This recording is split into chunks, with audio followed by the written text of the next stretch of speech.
This video is brought to you by dankritual.com. If you use the promo code DREW10 at checkout, you can get 10% off of your order of the tan or green 2-player cloth playmats. Get your playmat today.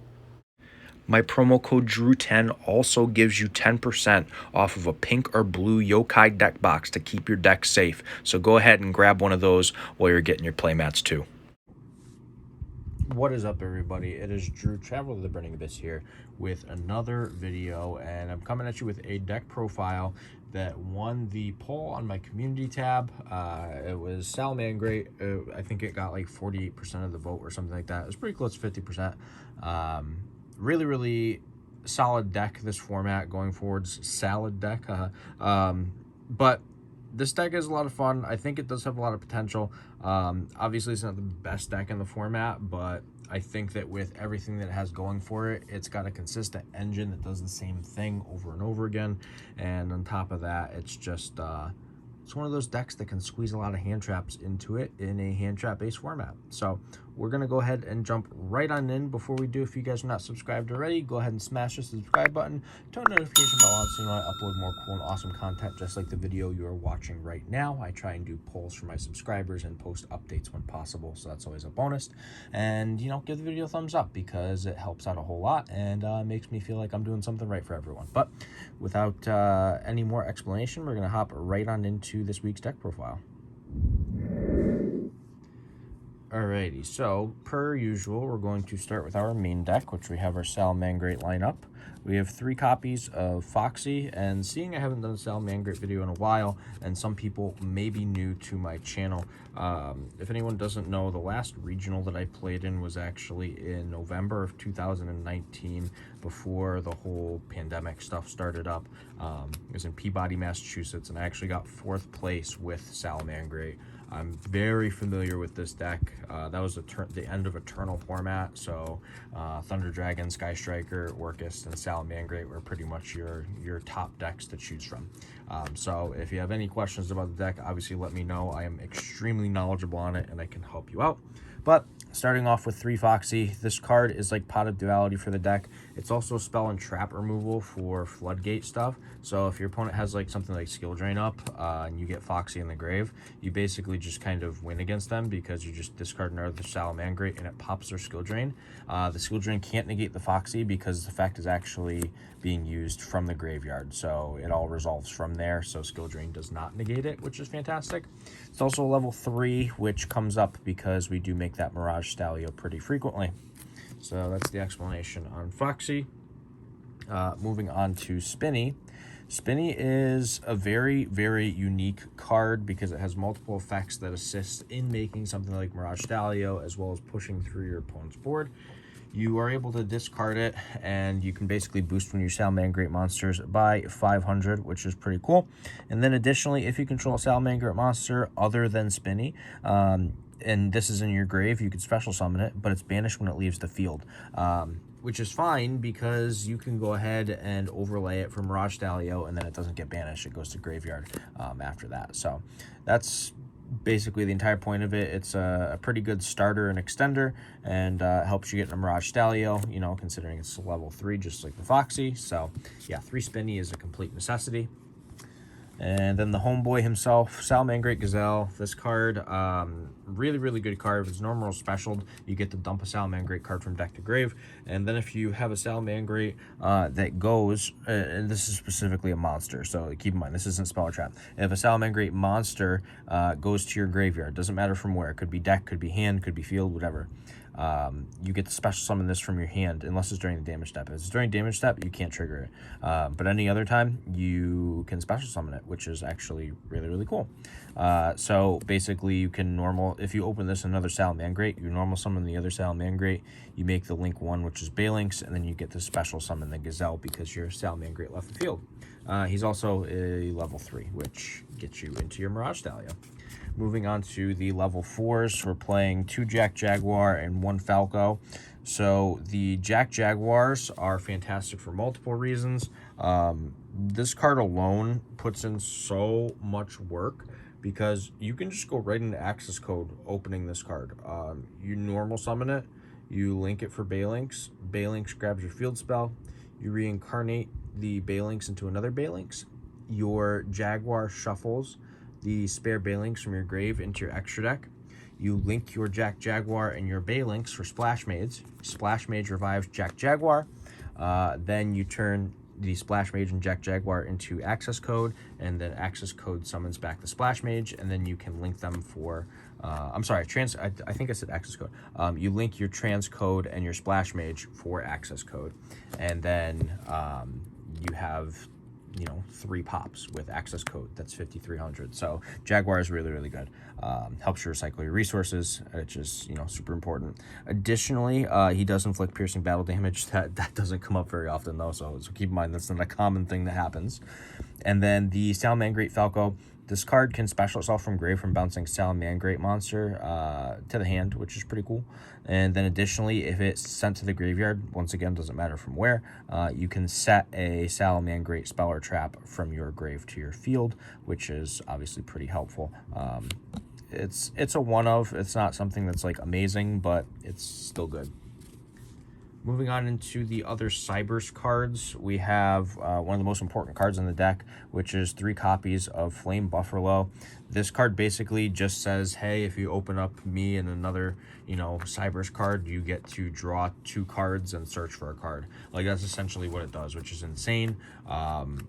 This card has won me so many games by drawing into hand traps and floodgates. So yeah, it goes from field to grave. You can discard a Cyberse and draw 2 cards. So basically you open up like something like this in Spinny, and you normal this, you make the Balinks. The Balinks will be Chainlink 2, and the Buffalo will be Chainlink 1. So the Balink searches for the field spell, and then your Buffalo will send the Spinny to draw 2 after that resolves. So that's pretty darn strong. And then we have 3 copies of Parallel Exceed. I see some people going back and forth between 3 and 2 copies.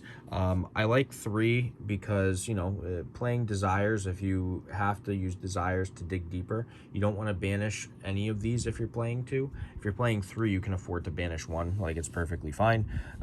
This helps you extend into your your rank for XYZ monsters.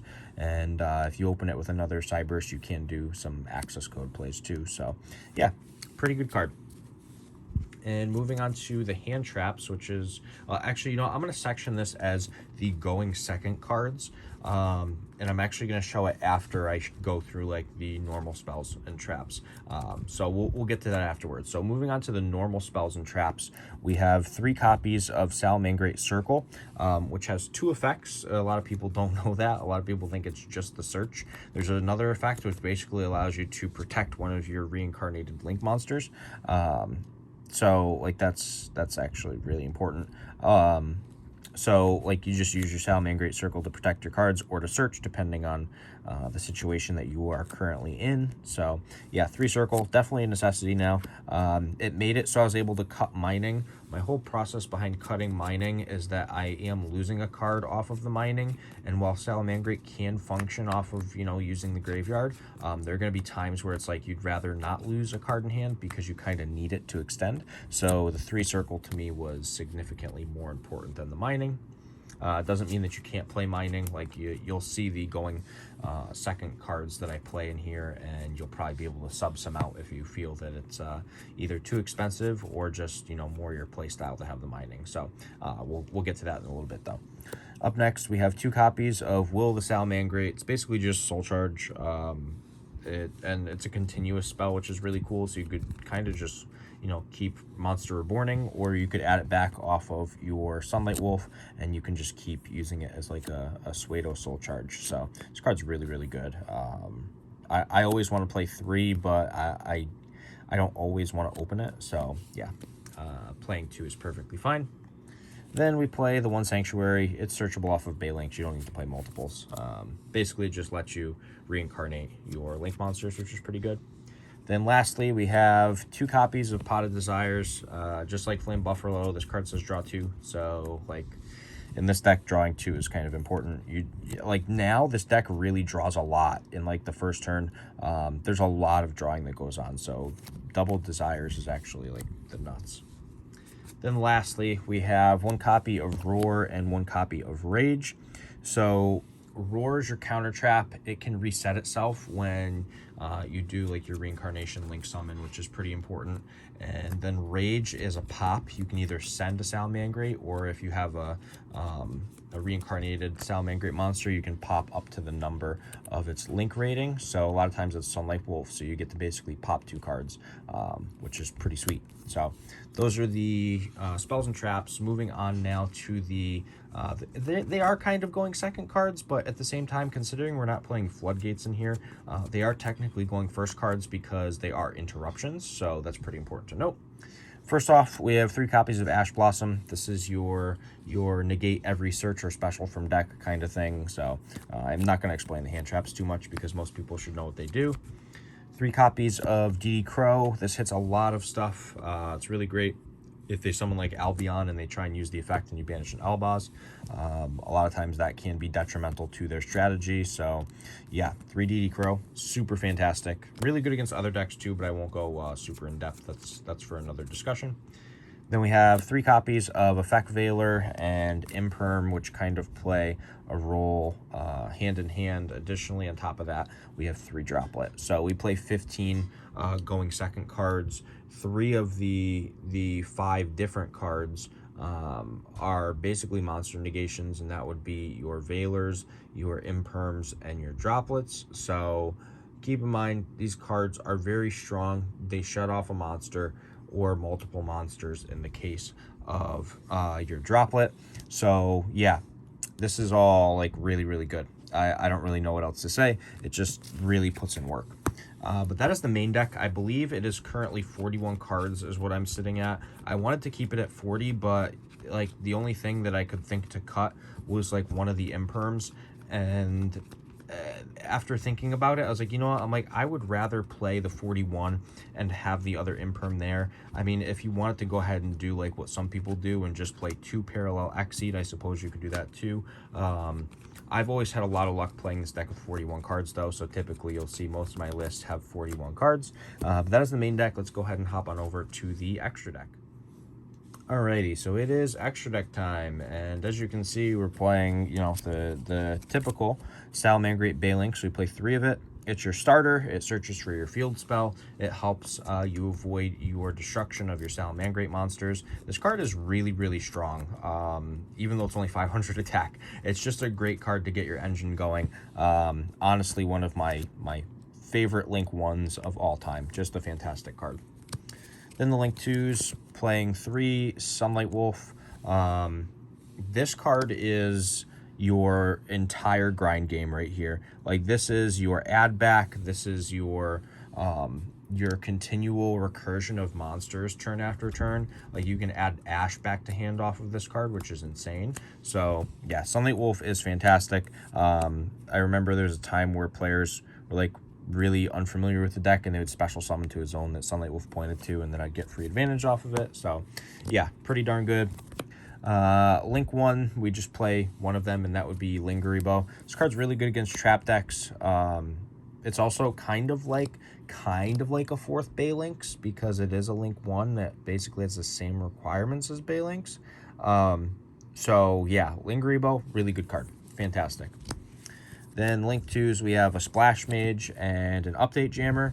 Your Splash Mage is going to be for extending really far into your plays, and your Update Jammer is going to be for assisting with OTKs. So both of these cards, though, very, very strong.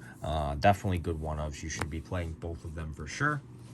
Then the Link 3s, we play 1 Transcode and 1 Decode Talker Heat Soul. So Transcode has been a mainstay in this deck for a very long time. It just helps you OTK very, very easily, which is fantastic. And it makes it so, you know, your co-link monsters can't be, you know, really affected by your opponent's card effects that target, which is pretty good. And it gives them an attack boost, which is sweet. But the Heat Soul, this is a new card from Ghost from the Past 2. This card basically says, hey, I'm going to draw 2 cards by paying 2,000 life points, and I'm probably going to get another hand trap, which is disgusting. Absolutely disgusting. Like, this card is so good. I'm really a big fan of this card. Like, I almost would rather end on this some games than end on, like, the Sunlight Wolf. Like, it's just that good. So, those are the Link 3s. Then the Link 4, of course, our homeboy, Axis Code Talker. Like, how could we go wrong? It's the OTK card himself in this deck. Like, you make this Update Jammer, and you basically just blow your opponent's board up, and you just get to destroy them in a singular turn. So, yeah, super strong card. Moving on to the XYZs, though. The one Mirage Stalio, this is going to special summon your Salamangreat monsters from deck in defense position. It helps you get whatever monster you need out. That way you can play and extend further. And then when you use it as a link material for a Sal monster, basically you're going to get to bounce one of your opponent's cards. Essentially, well, I'm sorry, one of your opponent's monsters. I shouldn't say one of your opponent's cards, because it is specifically a monster. But that's actually very, very important. Like, back in Eternal format, you would just bounce Colossus with this, and then your opponent would just cry. Like, what are they supposed to do? You bounce their Colossus, oh, big whoop, now they can't play. And on top of that, you didn't have to worry about Colossus making it so you can't search, because you just summon a Gazelle, you dump whatever you need off the Gazelle, you'd make the Sunlight Wolf, and you just add it back, and then you just, you know, swing in for game, basically. So yeah, super strong. Then the rank 4s, we're playing the Abyss Dweller and the Baguska. Dweller, obviously great for graveyard decks. I don't really have to explain much with this. It's self-explanatory. Baguska, however, this card, in my opinion, is possibly the best XYZ monster this format, other than Zeus. Like, like this card is absolutely crazy. Against Sword Soul, they lose. Sword Soul loses against this card so hard. Despia Branded loses so hard against this card. Pendulum loses really hard against this card. Like, this card is insane. It's super, super strong. You set it up, you stall your opponent for a turn, and then you get to OTK on your turn. Like, it is disgusting. This card is hands down the best XYZ this format, other than Zeus. And even then, it's debatable. This card might actually be better than Zeus. So yeah, Baguska, super, super strong. That, however, is the entirety of the extra deck. We're going to go ahead and hop on over to the side deck so you can see how we counteract the meta. All right, so it is now time to counteract the meta with our side deck. And for anyone who is a frequent viewer on my channel, you will notice as we go through the side deck that I'm not playing my favorite side deck card right now, Artifact Scythe. So I just opted not to play it. I right now, I don't think Scythe is as... I'm sorry, not Scythe, Lancia. Wow, I can't believe I mixed up Lancia and Scythe. Artifact Lancia. So I'm not playing it in this side deck. I thought there were cards that were better for the meta, and I will go over those. So hand traps, we have 2 Nib, 2 Token Collector, and 2 Droll. So these are good against a multitude of decks, obviously. Nibiru, extremely good for Rogue. And one of the important things to note, too, is that Nibiru and Token Collector comboed together against Sword Soul is just game. Like, they lose. They straight up just lose. Like, if you go Nib, you wipe their board, and then they try to extend, and you go Token Collector, they can't play the game. Like, they legitimately cannot play the game at all. So that's really, really cool. Then the Drolls. This is good against a lot of decks. I don't want to say it's good against like a million decks in particular, because there are some decks that search less than others. However, if you're playing the Mirror, this card's really good against the Mirror. If you're playing like Despia Branded, this card's also good against that. There's a lot of things that this is good against. So keep in mind, Droll is a fantastic card. Yeah, just playing 6 more hand traps is really, really sweet. Then we have Spell and Trap removal. We have 3 Twisters and 3 Evenly. Another thing I want to note with Evenly is that it's not just Spell Trap removal. You can activate this card against the Despia Branded deck, and they're not going to have a negation, so it's like, all right, well, now they're just left on 1 card. Like, are they going to leave up a copy of Mirror Jade? Are they going to banish their Mirror Jade and then keep a copy of Masquerade? Like, what are they going to do? So Evenly is fantastic against something like that. It's also really good at just baiting out negations in general. One of the cool things you can do if you're playing against something, especially like Sword Soul, that sets up some negations, you could activate Evenly. They try and Baron it, and then you can chain Droplet to send the Evenly to negate the Baron, and then they still have to banish most of their board. So yeah, Evenly is really, really good in a lot of ways. Definitely a card to be playing this format. And then lastly, for when I know I'm going first, 3 copies of Anti-Spell Fragrance. So you can flop back and forth between this card and Rivalry, but in my personal opinion, I think Anti-Spell is significantly better. This card is absolutely off the walls insane. If you know you're going first, this card is going to cut your opponent off from doing so many things. They're not going to be able to use their branded fusion for a full turn. They're not going to be able to use like polymerization or Fright for Patchwork for a full turn. Something like Sword Soul isn't going to be able to use Vessel if they're playing the 10U version, which most people will be. Like that, this card is fantastic against those kind of decks. It's also really good against Fluanderies because like they can't use the field spell immediately, which is pretty sweet. So like there's just a lot of things that this card is really good against, a lot of decks in general. So yeah, 3 Anti-Spell, really good. That is basically the entirety of the deck though. The one thing that I do want to point out that I think some people are going to ask about, because I know that some people do always have questions and they want to know certain things. Some people are going to be like, hey, you don't have Change of Heart. Like, isn't Change of Heart a really good card? Change of Heart is an okay card. I just don't like it in this deck. Honestly, everyone freaked out about Change of Heart coming off the ban list. I freaked out for about a minute, and then I said, wow, that's really not anything like spectacular. So yeah, I don't think Change of Heart is something that we need to play. I'd rather play the other cards that I have because I know that they work very well. But that does conclude the entirety of the deck profile. I hope everyone enjoyed it. If you did, give the video a thumbs up. Don't forget to smash that subscribe button like I said earlier in the video and turn the notification bell on. And for right now, this is Drew, Traveler of the Burning Abyss, signing out.